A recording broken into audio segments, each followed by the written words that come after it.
Now you see this part, I harvested from here last time, but as you can see, there is still more pepper to be harvested.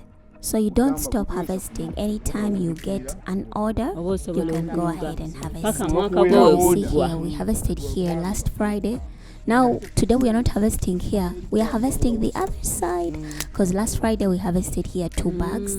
So now we are harvesting. How do you know that this particular chili fruit is ready for harvest? Now you see all this is ready for harvest. We rarely harvest the purple chili. It is selected out as damaged. That discoloring is normally caused by the bee. It keeps spreading and moving and causing mess. So we harvest only the green. So all this is ready for harvest, as you can see it. Now this one here is young, it's not yet ready for harvest.